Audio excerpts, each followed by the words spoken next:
Hello, नमस्कार साथियों। एक बार फिर स्वागत है आप लोगों का मेरे इस यूट्यूब चैनल में। आज के इस वीडियो में हम लोग देखेंगे बिहार पुलिस एग्ज़ाम 2026 से संबंधित जीके और जीएस के कुछ महत्वपूर्ण प्रश्नों को। तो आज का पहला प्रश्न है साथियों कि निम्नलिखित में से किस राज्य में राज्यसभा सदस्यों की संख्या सर्वाधिक है। तो इसका सही उत्तर होगा उत्तर प्रदेश राज्य में राज्यसभा सीटों की संख्या सर्वाधिक है साथियों। उत्तर प्रदेश राज्य में राज्यसभा की सीटों की संख्या 31 है और उत्तर प्रदेश में विधानसभा की सीटों की संख्या 403 है और लोकसभा सीटों की संख्या 80 है। राज्यसभा, विधानसभा और लोकसभा तीनों में सर्वाधिक सीट वाला राज्य जो है उत्तर प्रदेश है। उत्तर प्रदेश राज्य की राजधानी लखनऊ है, इसे भी याद रखेंगे। और राज्यसभा के सदस्यों का कार्यकाल साथियों 6 वर्षों का होता है, इसे भी आप लोग याद रखेंगे। राज्यसभा एक अस्थायी सदन है। अगला प्रश्न है प्रश्न नंबर 2। प्रश्न नंबर 2 कह रहा है, यहाँ आपसे पूछ रहा है साथियों प्रश्न नंबर 2 कि महात्मा बुद्ध को ज्ञान की प्राप्ति कहाँ हुई। तो आप सभी को पता है साथियों कि महात्मा बुद्ध का बचपन का नाम सिद्धार्थ था। इनका जन्म 563 ईसा पूर्व लुम्बिनी में हुआ था, इसे भी आप लोग याद रखेंगे। और इसे ज्ञान की प्राप्ति बोध गया में हुआ था। महात्मा बुद्ध को ज्ञान की जो प्राप्ति हुई थी वो बोध गया में हुआ था। महात्मा बुद्ध की माँ का नाम साथियों महामाया देवी थी तथा इनके पिता का नाम जो था वह शुद्धोधन था, इसे भी आप लोग याद रखेंगे। और महात्मा बुद्ध के पुत्र का नाम राहुल था और पत्नी का नाम यशोधरा था। महात्मा बुद्ध के सबसे प्रिय शिष्य जो थे वो आनंद थे, इसे भी आप लोग जरूर याद रखेंगे। और 483 ईसा पूर्व में महात्मा बुद्ध का मृत्यु हो गया था कुशीनगर में, इसे भी आप लोग जरूर याद रखेंगे। तो साथियों आप लोगों को किसी भी तरह से प्रश्न पूछे जा सकते हैं, इसलिए सभी प्रश्नों को यहाँ डिटेल से बताया जाता है। यदि आप लोग साथियों बिहार पुलिस में रिजल्ट करना चाहते हैं तो इस चैनल से ज़रूर जुड़ें ताकि जीके संबंधित आपका कोई भी प्रश्न नहीं छूटेगा। प्रश्न नंबर 3 कह रहा है साथियों, यहाँ आपसे पूछ रहा है कि भारत में केंद्र शासित प्रदेशों की संख्या कितनी है। तो भारत में केंद्र शासित प्रदेशों की संख्या जो है वह 8 है साथियों। ऑप्शन नंबर बी, भारत में केंद्र शासित प्रदेशों की संख्या 8 है तथा राज्यों की संख्या 28 है। इसे भी ध्यान रखेंगे कि राज्यों की संख्या भारत में 28 है, केंद्र शासित प्रदेशों की संख्या 8 है। साथियों भारत में उच्च न्यायालयों की संख्या 25 है, इसे भी आप लोग जरूर याद रखेंगे ताकि कहीं से भी यदि प्रश्न पूछे जाए तो कोई भी प्रश्न मिस ना हो। अगला प्रश्न है प्रश्न नंबर 4। प्रश्न नंबर 4 कह रहा है बिहार में पंचायती राज व्यवस्था कितने स्तर की है। तो इसका सही उत्तर होगा 3 स्तरीय। बिहार में साथियों त्रिस्तरीय पंचायती राज व्यवस्था है, इसे ध्यान में रखेंगे। और साथियों प्रतिवर्ष 24 अप्रैल को राष्ट्रीय पंचायती राज दिवस के रूप में मनाया जाता है। पंचायती राज व्यवस्था को साथियों 73वां संविधान संशोधन द्वारा संवैधानिक मान्यता प्राप्त हुआ था, इसलिए 24 अप्रैल 1993 को। इसलिए साथियों प्रतिवर्ष 24 अप्रैल को राष्ट्रीय पंचायती राज दिवस के रूप में मनाया जाता है। अगला प्रश्न है प्रश्न नंबर 5। प्रश्न नंबर 5 कह रहा है बिहार में महिलाओं के लिए पंचायत चुनाव में कितने प्रतिशत सीट आरक्षित है। तो इसका सही उत्तर होगा 50%। साथियों बिहार में जो है पंचायत चुनाव में महिलाओं के लिए 50% सीट जो है वह आरक्षित है, इसे जरूर याद रखेंगे। अगला प्रश्न है प्रश्न नंबर 6। प्रश्न नंबर 6 कह रहा है कि किस गुप्त शासक को कविराज की उपाधि दी गई। स्कंदगुप्त को, चंद्रगुप्त को, समुद्रगुप्त को या कुमारगुप्त को। तो साथियों इसका सही उत्तर होगा कि समुद्रगुप्त को जो है कविराज की उपाधि दी गई थी। समुद्रगुप्त जो थे साथियों, हाथ में वीणा बजाते हुए इसको दर्शाया गया है, इसलिए समुद्रगुप्त को जो है साथियों कविराज की उपाधि दी गई है। और कुमारगुप्त जो थे साथियों, वह नालंदा विश्वविद्यालय का स्थापना किया था। इसे भी आप लोग याद रखेंगे कि नालंदा विश्वविद्यालय के संस्थापक कौन गुप्त शासक थे, तो इसका सही उत्तर होगा कुमारगुप्त। चलते हैं प्रश्न नंबर 7 की ओर। प्रश्न नंबर 7 कह रहा है, यहाँ आपसे पूछा जा रहा है कि कौन सा विलयन विद्युत का सबसे अच्छा चालन करेगा, आसुत जल, नींबू का रस, वनस्पति तेल या दूध। तो इसका सही उत्तर है साथियों कि नींबू का रस जो है, इनमें से नींबू का रस जो है वह विद्युत का सबसे अच्छा चालन करेगा।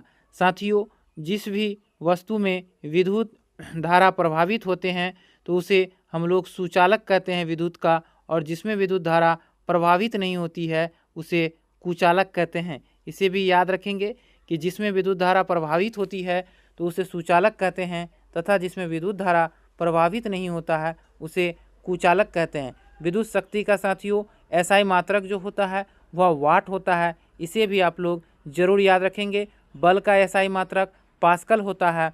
और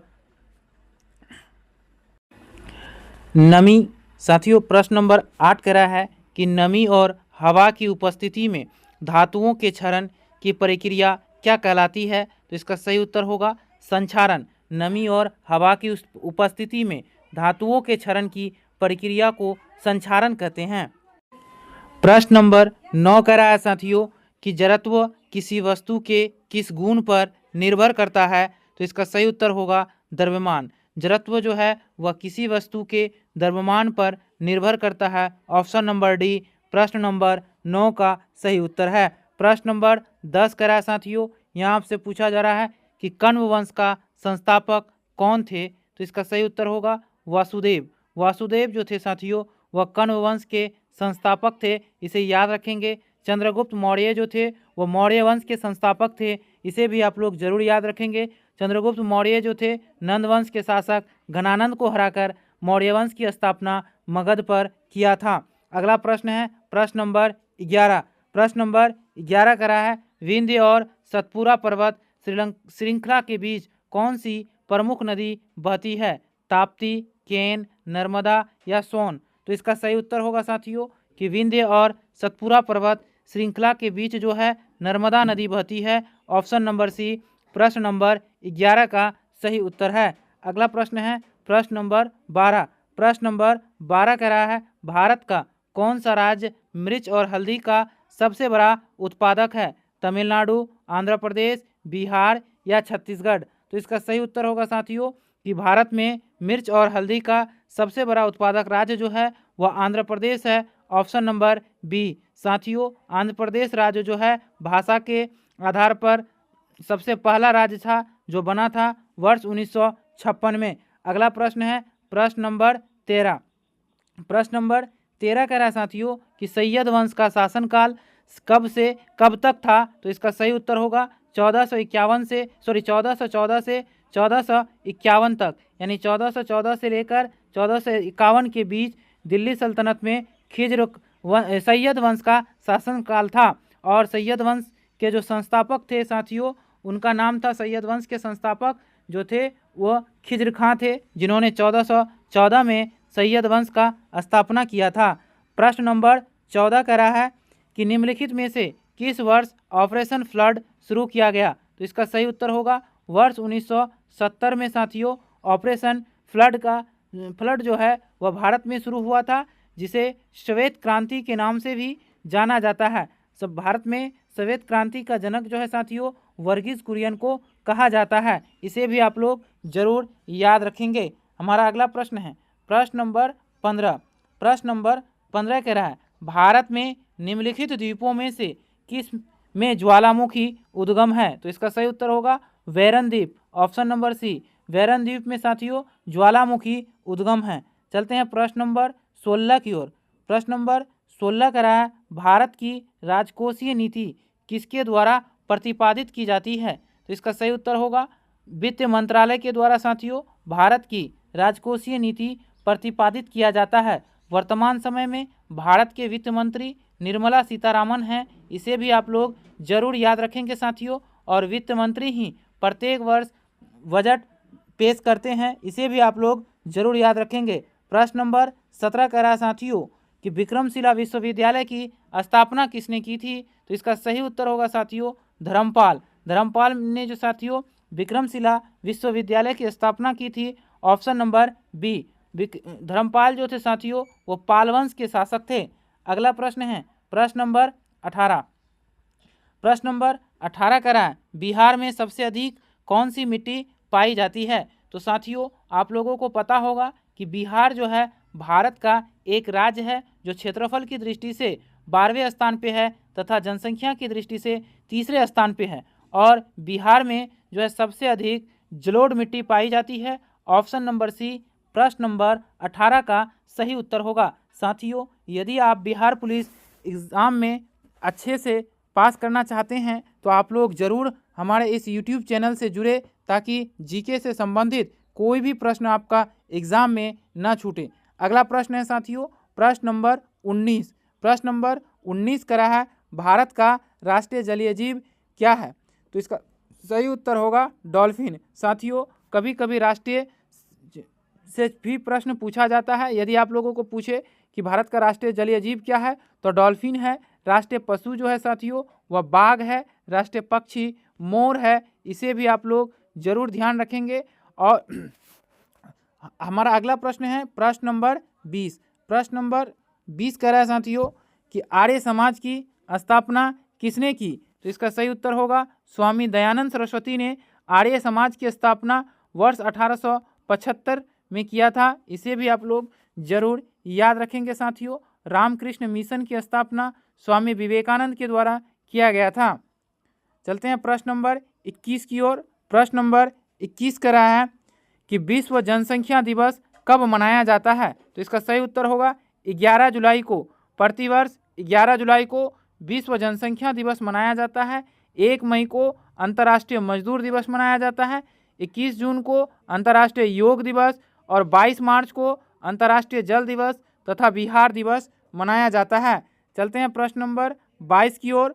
प्रश्न नंबर 22 कह रहा है चंदेरी का युद्ध कब हुआ था? तो इसका सही उत्तर होगा 1528 ईस्वी में चंदेरी का युद्ध हुआ था।